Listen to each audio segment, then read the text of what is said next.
তো আজকে আপনারা দেখাইব আমার নানুর রাতের মাংস রান্দা। তো এখানে দেখতে পারা একটা বললো মাংস লই লইছেন আর অনেক পরিমাণে কাটা পেঁয়াজ দিছেন আর এখানে হলুদ গুঁড়া দিছেন, লগে মরিচ গুঁড়া দিছেন। জালটা আপনারা নিজের ইচ্ছা মতো কম বেশ করতে পারেন, এটা সমস্যা নাই।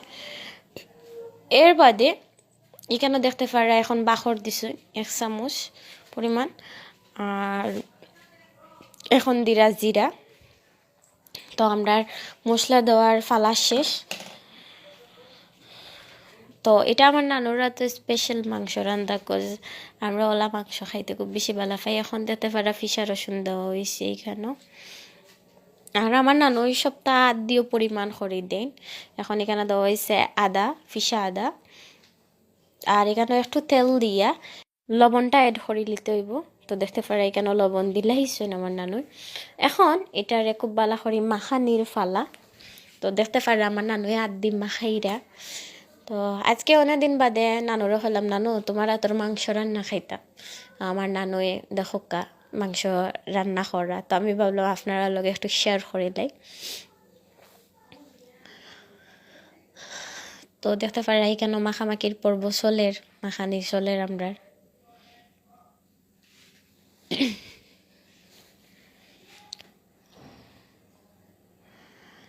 তো মাখানি প্রায় শেষ, আর খুব ভালো করে মাখাই দিতে হইব।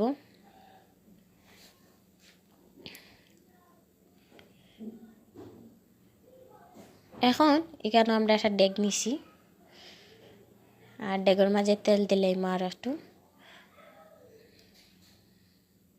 আর তেজপাতা, ডালচিনি আর এলাচ দিলাইমু, আর দিয়ে একটু লাড়ি লিমু। আর এখানে দেওয়া ওর ফিসা রসুন আর একটু। তো ফিসা রসুন দিয়ে এখানে গোটানাটা চলের বালাহরি।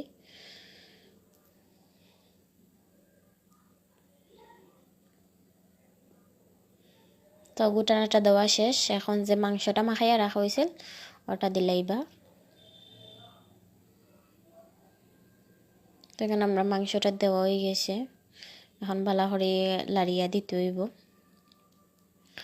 আরও যে মাংসর যে মশলাটা আছিল, মশলাটা যাতে ভালো করে বল থাকে ডেগো আইও, এর লাগে একটু পরিমাণে পানি দিয়ে দিস।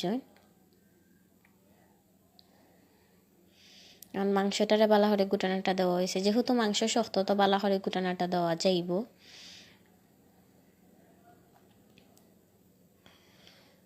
আর এখন একটু সময় লাগে এটা গুড়িয়ে দিতে হইব। এখন দেখতে পারাই কেন যে একটু শিরা শিরা হয়ে গেছে, আর এনও কিন্তু পানি দেওয়া হয়েছে না, মাংসটা হিজিয়াও মানে শিরা শিরা লাগে। তো হয়তো দুয়ার কারণে দেখতে একটু অসুবিধা ওর।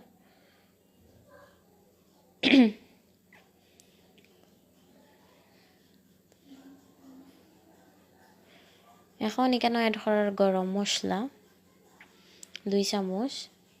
আর গরম মশলাটা একটু বেশি দিলে মজা লাগে। আর গরম মশলা দিয়া আবার একটু লাড়িয়ে দেওয়া ওর।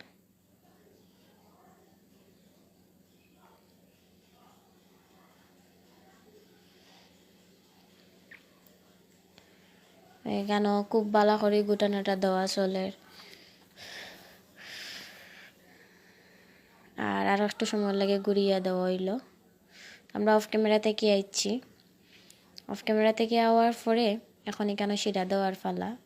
আমরা একটু পানি অ্যাড করে নিলাম, এখন শিরা দিয়ে গুড়িয়া দেওয়ার ফালা। তো আরও একটু সময় লাগে, আমরা গুড়িয়া দিলাইমু। এখন কিন্তু আমরা মাংসটা ওই গেছে, আর এখন আর একটু গুটানাটা দিলাইলে বোঝা যাইব যে মাংস ফুললি হইছে কিনা। তো এখানে দেখতে পারা মাংসটা ওই গেছে, শিরাটাও আটকে আছে। তো আমরা রান্না আজকের মতো কমপ্লিট। আশা করি আপনারা গেছে আমার নানির হাতের মাংস রেসিপিটা ভালো লাগছে। প্লিজ সাপোর্ট করবা, like comment share and follow দিবা। আজকের মতো অতটুকু আপনারা লগে মাত কথা, নেক্সট ভিডিও অবশ্যই মাত দেব। আসসালামু আলাইকুম, আল্লাহ হাফিজ।